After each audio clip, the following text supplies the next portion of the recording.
চায়ের কাপটা হাতে দিতেই হাতের উপর আঘাতের চিহ্ন দেখে হাতটি ধরে আমিনা বেগম দাঁড়িয়ে গেল। অবাক হয়ে ইমার দিকে তাকিয়ে পড়ল। বৌমা, আলী কি তোমাকে মারধর করেছে? এত দাগ কিসে? ইমা হাতটা টান দিয়ে শাড়ির আঁচলে লুকিয়ে আমতা আমতা করে বলল, কই দাগ? কিছুই হয়নি, রান্না করার সময় তেলের ছিটা পড়ে এমন হয়েছে। আমি তোমার মায়ের বয়সী, কোনটা কিসের দাগ সেটা তো আমি বুঝি। মিনার চোখে পানি ছলছল করছে, মাথা নিচু করে দাঁড়িয়ে আছে, বোবা কান্না বুকের ভেতরে, কিন্তু চিৎকার দিয়েও কান্না করতে পারছে না। খালা শাশুড়ি আমিনা বেগম বলল, বৌমা, তোমার নীরবতাই প্রমাণ করে তুমি চরম নির্যাতনের শিকার হচ্ছ।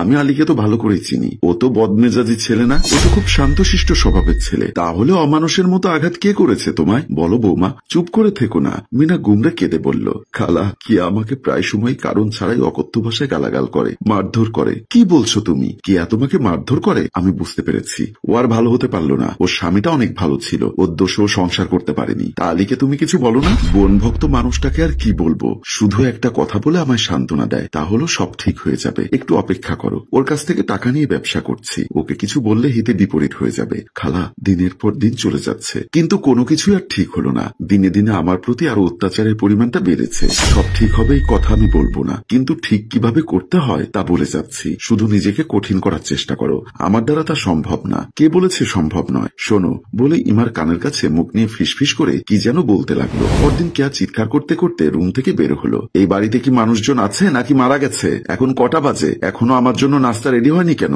এখনো আমার গোসলের পানি রেডি হয়নি কেন? বলে চিৎকার চেঁচামেচি করতে লাগলো, কিন্তু কেউ তার চিৎকার শুনে তার সামনে আসছে না। কেয়া কিছুটা অবাক হয়ে গেল, মনে মনে ভাবলো, ব্যাপার কি? ওই গরিবের বেটি কি মরলো নাকি? ভাবতে ভাবতে ইমা রুমের দিকে পা বাড়ালো। ইমা রুমের সামনে আসতেই অপরিচিত এক ভদ্রলোক রুম থেকে বের হয়ে আসলো। ইমা লোকটির মুখোমুখি হতে কিছুটা অবাক হয়ে মনে মনে বলল, কি ব্যাপার? এই লোক আবার কে? ইমার রুমের ভেতরে কি করছে? লোকটি কেয়াকে দেখে মুচকি মুচকি হাসছে। কেয়া জানতে চাইল, আপনি কে? ইমার বেডরুমে কি করছেন? লোকটি মুচকি হেসে বলল, আমি সিয়াম, কাজের প্রয়োজনে আমি সবার বেডরুমে যেতে পারি। কথাটা শুনে কেয়া অবাক হয়ে গেল, জানতে চাইল, আপনি এসব কি বলছেন? সবার বেডরুমে যেতে পারেন এ কথার মানে কি? হ্যাঁ, আমি সবার বেডরুমে যেতে পারি। তার মানে কি? এত মানে বোঝাবার সময় আমার নেই, আমি এখন আসি। বলেই সিয়াম হনহন করে বাসা থেকে বের হয়ে গেল। কেয়া পেছন থেকে অনেকবার ডাক দিল, কিন্তু সিয়াম দাঁড়ালো না। কেয়া মনে মনে বলল, নিশ্চয়ই এর মধ্যে কোনো ঝামেলা আছে। একজন পরপুরুষ এত সকালবেলা আমাদের বাসায়, নিশ্চয়ই ইমার সাথে ওর অবৈধ সম্পর্ক আছে। আজ আমি ইমার 12টা বাজিয়ে ছাড়বো। বলে ইমার রুমের ভেতরে প্রবেশ করলো।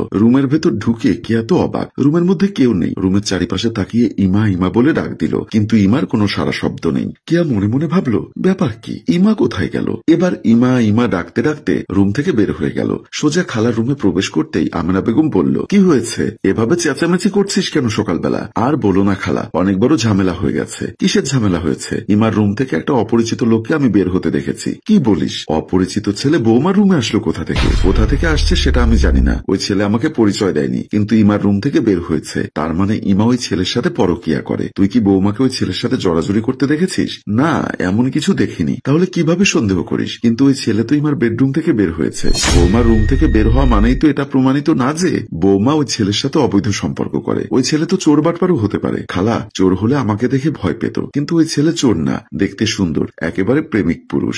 আজ আমি ইমার 12টা বাজিয়ে ছাড়বো, এমন মার মারবো ওর বাপের নাম ভুলিয়ে ছাড়বো। কি বলিস? তুই বৌমাকে মারবি কেন? খালা, তুমি বুঝবে না, আর তুমি এ বিষয়ে নাক গলাতে আসবে না। আগে ওকে খুঁজে দেখি ও কোথায় গেছে। বলেই হনহন করে আবার খালার রুম থেকে বের হয়ে গেল।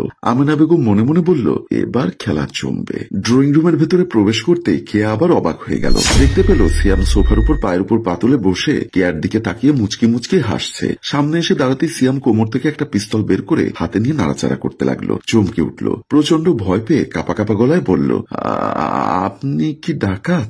আপনার হাতে পিস্তল কেন? সিয়াম মুচকি হেসে বলল, আমি ডাকাত না, আমি পুলিশ। পুলিশ নামটা শুনেই কেয়া চমকে উঠল। ভয়ে বাসার ভেতরে দৌড় দিবে সিয়াম হুঙ্কার ছেড়ে বলল, দাঁড়ান কেয়া, দাঁড়ান। কেয়া দাঁড়িয়ে গেল। সমস্যা কি? ভয় পাচ্ছেন কেন? আমি যতটুকু জানি আপনি তো একজন বাঘিনী কন্যা, অনেক সাহস আপনার, আবার আপনাকে গুন্ডাও বলা যেতে পারে। খবর নিয়ে জেনেছে আপনি আপনার স্বামীকে উঠতে বসতে মারধর করতেন, শ্বশুর শাশুড়ি গায়েও কয়েকবার হাত তুলেছেন, আর আপনি যদি আমার হাতে পিস্তল দেখে ভয় পান তাহলে তা কি মানায়? কেয়া কোনো কথার উত্তর না দিয়ে দৌড়ে ড্রয়িং রুম থেকে বের বের হয়ে গেল। সিয়াম মুচকি মুচকি হাসছে। কেয়া দৌড়ে ড্রয়িং রুম থেকে বের হতেই আলীর সাথে দেখা হয়ে গেল। কেয়া হাঁপাচ্ছে। কি হয়েছে? তুই এভাবে দৌড়ে ড্রয়িং রুম থেকে বের হলি কেন? ভাইয়া, বাসায় পুলিশ এসেছে। তা বাসায় পুলিশ এসেছে তাতে কি হয়েছে? কি হয়েছে তুমি বুঝতে পারছো না? পুলিশের হাতে পিস্তল আছে তাতে কি হয়েছে? পুলিশের হাতে পিস্তল থাকবে এটাই তো স্বাভাবিক। তুমি জানো আমি পুলিশ ভয় পাই। আরে এখানে ভয় পাওয়ার কিছু নেই। তুমি এসব কি বলছো ভাইয়া? ভয় পাওয়ার কিছু নেই মানে কি? আরে ওই পুলিশ অফিসার হচ্ছে তোর ভাবির আপন খালাতো ভাই। কথাটি শোনা মাত্র কেয়ার পায়ের তলায় যেন মাটি সরে গেল। মনে মনে বলল,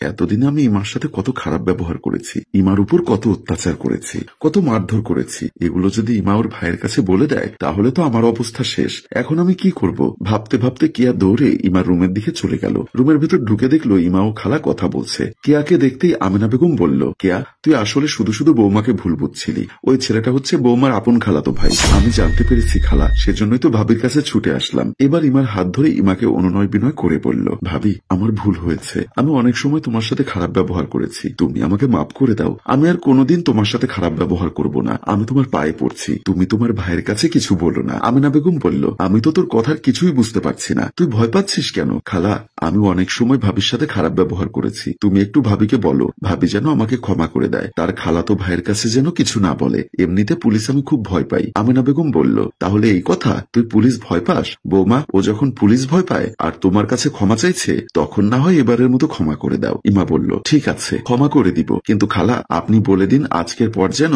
ও আমাকে কোনো কিছুর জন্য হুকুম না করে। আমেনা বেগম বলল, বুঝতে পেরেছিস? আজকের পর থেকে কোনো কিছু বৌমাকে হুকুম করবি না। আচ্ছা ঠিক আছে, হুকুম করব না। বৌমা তোর সম্পর্কে বড় হয়, তাকে সম্মান করবি। আচ্ছা, আমি কথা দিলাম, আমি সম্মান করব। কখনো ভাবির সাথে খারাপ আচরণ করব না। যা, তুই তোর রুমে যা। কিয়া আর কোনো কথা না বলে চুপচাপ মাথা নিচু করে রুম থেকে বের হয়ে গেল। আমেনা বেগম আর ইমা দুজন দুজনের দিকে তাকিয়ে হাহা করে হেসে উঠল। আমেনা বেগম বলল, যেমন কুকুর তেমন মুগুর হতে হয়। পৃথিবীটা হচ্ছে শক্তের ভক্ত নরমের চম। তুমি যত নরম থাকবে তোমার উপর দেখবে তত অত্যাচার ও নির্যাতন হচ্ছে। খালা, আপনার সঠিক সময় সঠিক বুদ্ধিটা যদি না দিতেন তাহলে হয়তো কেয়া কোনোদিনও আর ভালো হতো না। আপনি একেবারে আমার মায়ের মতো কাজ করেছেন। আরে বোকা মেয়ে, আমি তো তোর মাই হই। বলেই ইমাকে বুকের সাথে জড়িয়ে ধরল। প্রিয় ভিউয়ার্স, আপনি কি বিশ্বাস করেন সত্যি এই পৃথিবীটা শক্তের ভক্ত আর নরমের জম? আপনি যতটা নরম হয়ে থাকবেন ততটা অত্যাচার আর নির্যাতনের শিকার হবেন। তাই অন্যায়ের প্রতিবাদ করুন, অন্যায়কারীর বিরুদ্ধে সোচ্চার হয়ে দাঁড়ান। গল্পটি ভালো লাগলে লাইক, কমেন্ট ও শেয়ার করুন। গল্পটির রচনা ও পরিচালনায় ফেরদৌস অপু, প্রযোজনায় মঞ্জুর মোর্শেদ। ধন্যবাদ।